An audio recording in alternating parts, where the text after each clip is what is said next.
I mean, search in general is just such a powerful channel, but organic search, it just has that compound effect that you're not going to get from paid media.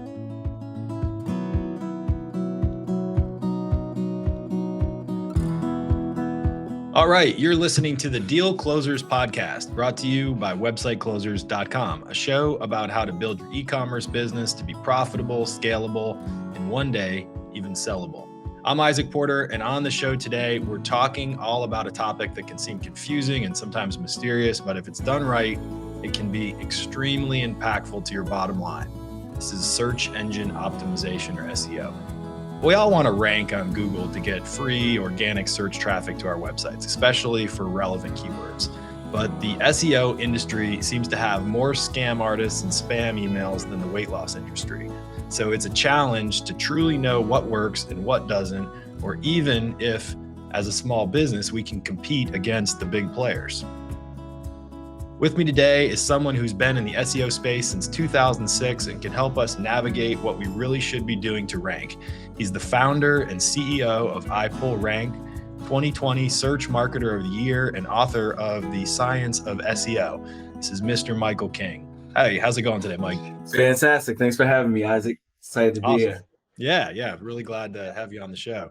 So this is a topic that I know, I work with clients who are getting ready to sell their business or planning to exit their companies. They're all interested in maximizing the efficiency of their business, increasing the profitability to, which will then maximize the price we're able to get for them when we take the company to market. SEO is something that I think is increasingly important. A lot of the D2C brands we're working with have seen really big challenges with their paid traffic. Some of the face we've had on the podcast earlier this year, some experts who are kind of Facebook marketers and talking about the challenges that occurred with the Apple iOS 15 update last year on the Facebook platform. And so it seems to me that a good SEO strategy has always been important, but maybe now is more important than ever. And so really was excited to talk with you about this. The early days of SEO were pretty wild. So what do you remember back from the mid 2000s? I mean, I think they were even more wild than I got into it, than when I got into it. By the time 06 came around, it was still pretty wild west. Like where I worked was an SEO agency that I can only really describe as the chop shop at this point. And, the extent of what we did, like I didn't really understand what I was doing at this point because I'd never done SEO prior to this. And so it was so much about just like shoving keywords into meta keywords tags, and the extent of your link building was like, typing in your target keyword with the word submit URL after it and things like that. And so you were doing a lot of things that didn't necessarily work that well because the industry was still kind of new. And then there were people that knew how to skate the edges of the algorithm, doing things like buying links and putting white on white text to get more on the page and so on. And so it was so much more about that stuff than it was doing something really of value for end users. And so a lot of times, even nowadays, people will be like, oh yeah, we got to make SEO content because that's what it was, like tricking robots and so on to get to your page and think it's more valuable than other people's pages. But things have evolved dramatically since then. With some of the key algorithm updates that Google rolled out, like Panda, Penguin, those were just significant game changers that made SEO far more like proper marketing Right. than what it was before. And for me, it's actually been great to go through that evolution because I want to do much cooler stuff. Like I want to be the Don Draper of SEO, not some like random person that's just shoving keywords on the pages. And so it's really opened up the opportunity to do things that are far more interesting, compelling, and it's far more about content strategy and content marketing than just like knowing little tricks at this point. Gotcha. So you're talking about the art and the science. Absolutely. Yeah. So tell us the story of iPullRank. How did you start your own SEO agency? Yeah, I worked at a number of agencies, and just at a certain point, I was like, if these guys are doing it, I'm pretty sure I can figure it out. And I started it after, a number of years of doing all these thought leadership things, like speaking all over the world, blogging for a lot of people. And so, when I came into it, I was somewhat popular, right? Like there were people who were like, I've been wanting to work with you, but I didn't want to work with the agencies that you worked at before. And it was a good kickstart. Like one day I decided I want to start an agency, and then 2 weeks later I had two clients, and it just kind of kept snowballing from there. And that's not to say it was easy, because I never ran a business before. Like I ran SEO teams, but running a business, as is just far different. And there's a lot of bumps in the road, but we very quickly were able to start getting great enterprise clients, and it's just kind of snowballed from there. Awesome. So our audience is mostly small to mid-size e-commerce business owners. Realistically, do they have a chance to rank against, Amazon, Walmart, other kind of retail monsters out in the space? So they do, but it's going to be on certain keywords, of course, and having more expertise around a certain product. Yes, you can beat an Amazon, but it is certainly not easy, right? Like Yeah. you can beat them in the long tail, of course, pretty easily. And then you've got to grow to the mid terms and ultimately the head terms. But the head terms are going to be far more difficult, just because they're going to require far more authority to get there.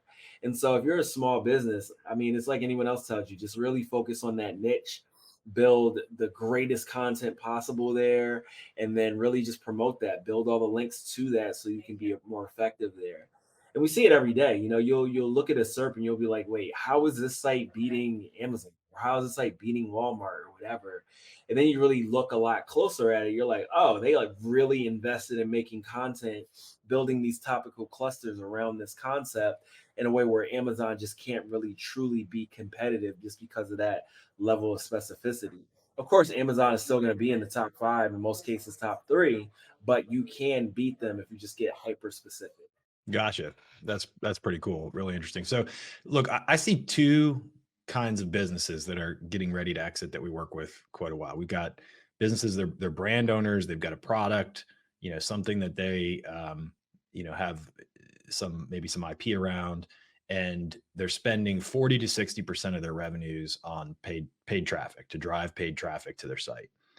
That's on one extreme. And then the other extreme, we've got the same type of companies, consumer products business that owns a brand that's spending close to 0% on paid traffic, and they've done a lot of work on content.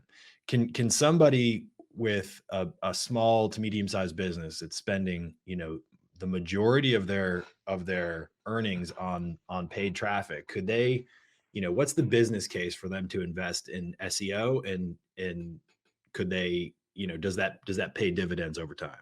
Yeah, absolutely. I think, it's exactly what you're describing. Like you're spending so much of your money on paid media, and then you turn that off, and then your customers evaporate. Whereas with organic channels, you're building something that compounds over time, right? And I've seen there's a study, probably like 5 or 6 years ago, where they compared paid search specifically against content marketing. And so paid search, it's going to be like a fixed return, right? Like you spend $5, you get $10. It's always going to be that way Yeah. as long as you continue to optimize. Yep. Whereas every content asset that you put out that ultimately is optimized will continue to grow. The 5 becomes 10, becomes 15, and so on. And then over time, it's going to surpass whatever you're doing in paid media. And then you just really look at paid media as a way to augment that. So I would definitely recommend that anyone who's doing, primarily paid, take like 20% of that budget, throw it towards SEO, throw it towards content. And then over time, you're just going to see, the returns be exponential. And then you can get to the point where you're optimizing across channel, right? Because if you're doing paid search and organic search, there's that halo effect when you're on the first page. Like people see you in both positions, they're more likely to click on you in both positions. And then Yeah. when you can start doing things like search remarketing and so on, and all your retargeting and so on, it just makes everything far more efficient, because that people came to your site on that search intent. Whereas when you're looking at something like social media, like someone could have clicked on your result just because it's like, oh, this is an interesting infographic, and they're never going to buy something. Yeah. So organic search is, I mean, search in general is just such a powerful channel, but organic search, it just has that compound effect that you're not going to get from paid media. So why isn't everyone doing it? Because it's hard and it takes time. Yeah. The reality of it is, like, if I tell you, like, hey, go start doing content marketing, go start doing SEO, it's going to it could take 6 months to a year to 18 months, depending on the space that you're in, especially if you're a new small business, looking to start from scratch. Yeah. And the reality of it is, most people don't have the time for that. Like, you don't have the time to invest in something that's going to take 12 to 18 months. Right.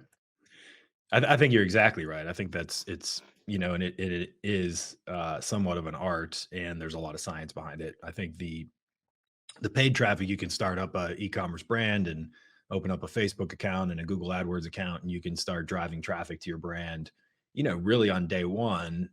But I think the missing link for a lot of these businesses, and the pivot for a small business to become a medium business, or a medium business to become a large business, is starting to make those investments in SEO, starting to drive organic traffic, and over time that reduces the customer acquisition cost for the brands, which creates a more sustainable business. But it is something you've got to kind of take a longer term focus on, I think, or at least that's my take. Do you agree with that?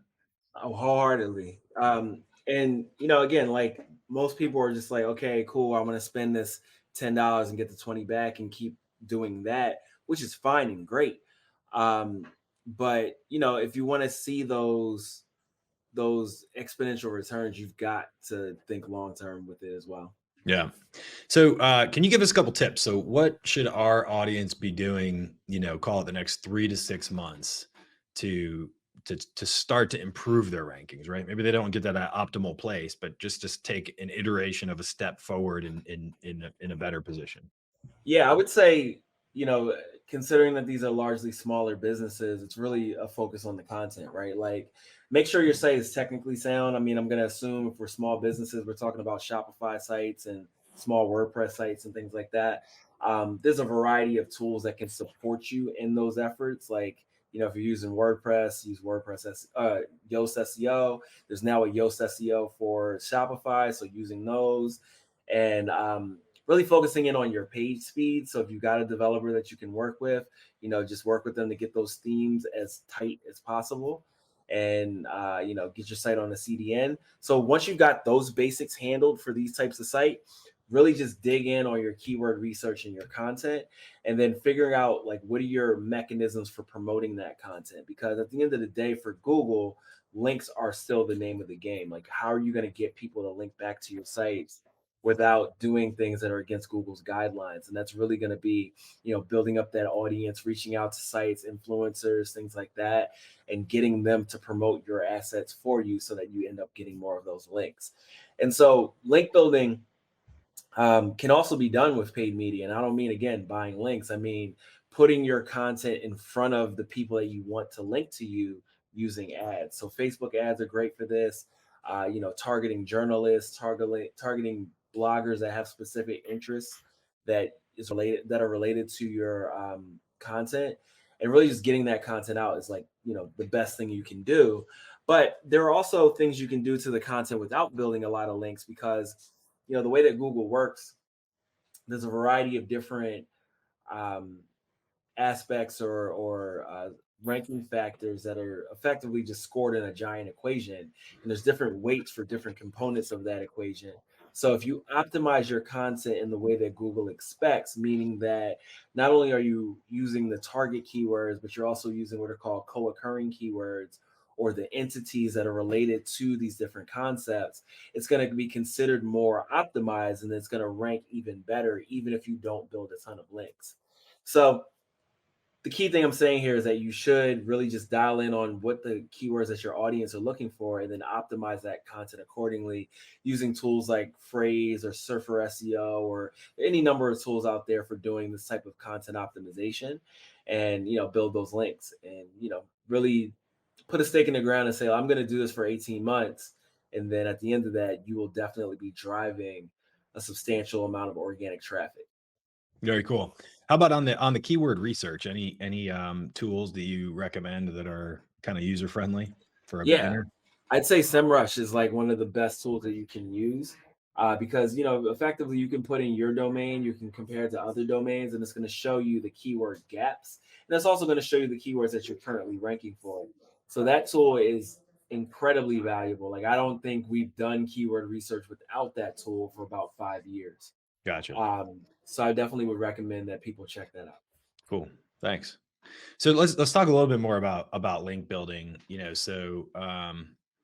say link building used to be kind of a short term but somewhat risky strategy for SEO. Does that still apply? And are there other strategies out there that you see people implementing that you think have risks, and maybe what are some of the risks? Well, there's a lot of risks related to link building. That's just a reality because most people want the shortcut for link building, which is like, let me reach out to a company, give them money, and get me links. And Google is just against that, right? There are also people that would build their own network of sites and link back to their site. And, that's considered like a link farm. And there's just all these different ways that people build links that Google is against. Um, there's a variety of ways that are in their guidelines. So things like reaching out to websites and doing what's called broken link building. So if a page has a bunch of links pointing to it, you have a page that still exists, is better, and the page that had the links to it no longer exists. You just reach out to all those people still linking to it and say like, "Hey, this is gone. Why don't you link to mine? It's much better." Right? That's like an easy way in because they're already linking, and all I got to do is update the link, and Hmm. that's being a good steward of the web if you're doing things like that. Yeah. Um, Google has come out against guest posting, but like, how are you going to stop guest posting on the internet? Like, people publish things on the internet. Who are you to say this is a guest post and this is not?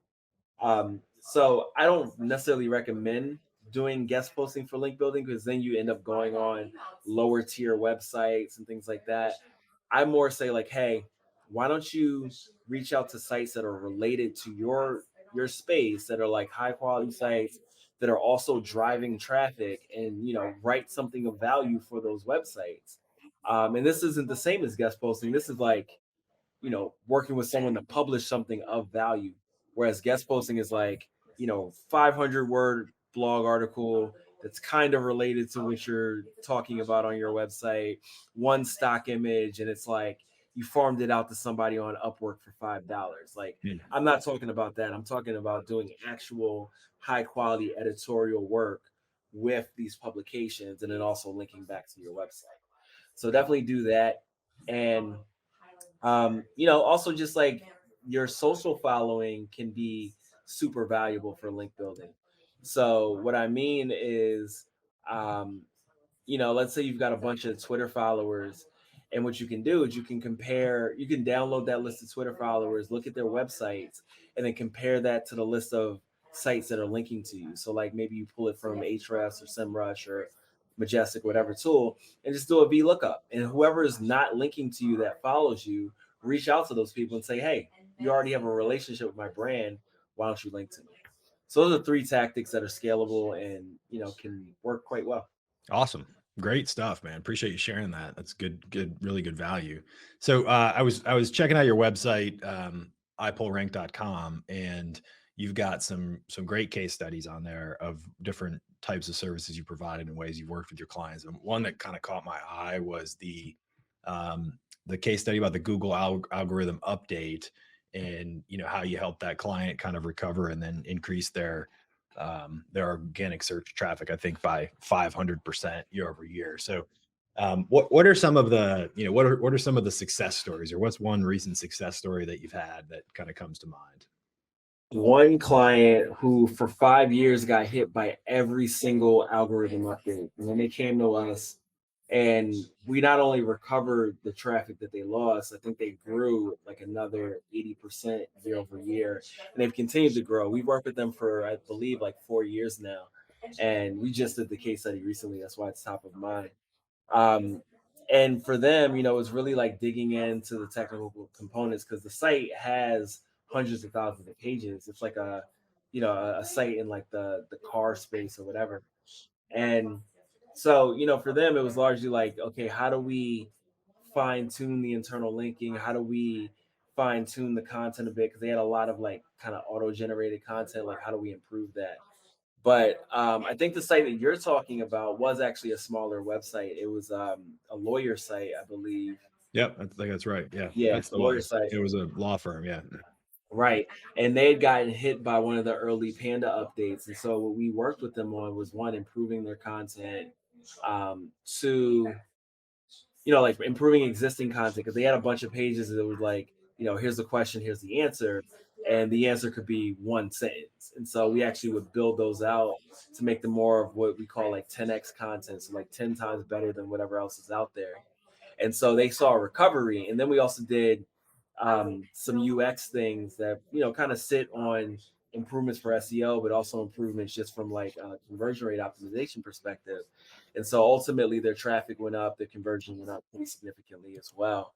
So yeah, I mean, everybody's situation is different, and as far as like what specifically needs to be done, but the process that we work through is pretty much the same. Like, what does the audience need?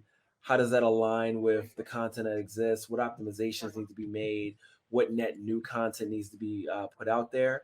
And then how do we further close the loop on understanding by building the right reporting so we can have the insights that we need so that we can continue to optimize further? Because it's very easy to like do something once and then say, okay, it looked like that worked, but we like to segment sites in a certain way so that we can really get to the meat of what's performing and what's not. If you just look at the site in aggregate, you're going to miss out on the key insights that allow you to get more out of what you're doing. Great. So you just wrote a book. I'm not sure if it's been released yet. The Science of SEO. Can you talk about that a little bit? And what where do we get it and what's it about? Yeah, I'm actually still writing the book. It's not out yet. Yeah. It's coming out through Wiley Publishing. And really what it is it's like a computer science book for SEO. Because most SEO books are business books. They're just like, hey, this is a marketing function, and here's kind of how you do it. Yeah. I wanted to really get down to the meat of how does this work from a perspective of information sciences, machine learning, all the things that are behind it, because it's very common in SEO for us to just be like, you ask me a question and I say, oh, it depends.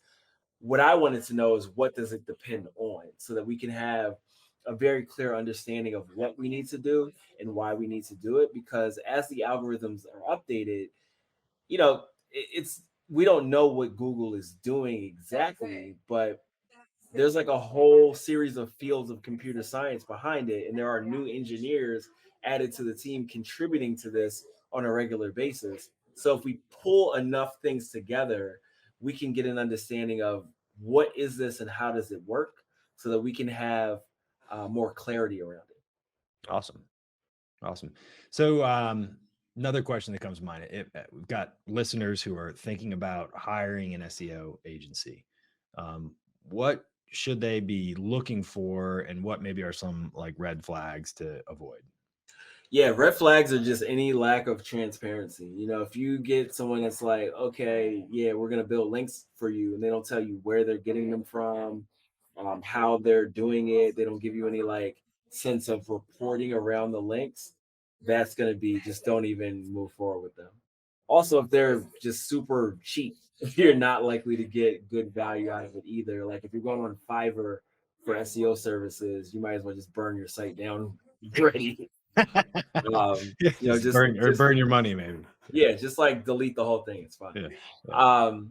But what you should be looking for, of course, are case studies, what their process looks like. A lot of people like to look for, do they specifically just work in my vertical? And that can work, but it's not a requirement, right? Like I said, the process is generally the same if your approach makes sense. Like again, like I said, we do everything looking at your audience first, looking at your space, leveraging your expertise about your space, and then everything else is the same. Like it's keyword research, it's auditing, it's content creation, and so on. But yeah, the case studies are going to be really important. And like some people they need to be able to like get to a space of giving you an NDA so they can go deeper. But I would recommend that you do that. Like, my case studies they're unbranded for a reason. But Right. if you get to a point with an NDA, we can walk you through step by step, like here's what we did. Here's the actual analytics, not like the pretty version that we put in the screenshots and so on. And so you want someone that's going to be very transparent about how they do what they do. Otherwise, you just don't know what you're in for, and you want to get that clarity as much as possible before you move forward.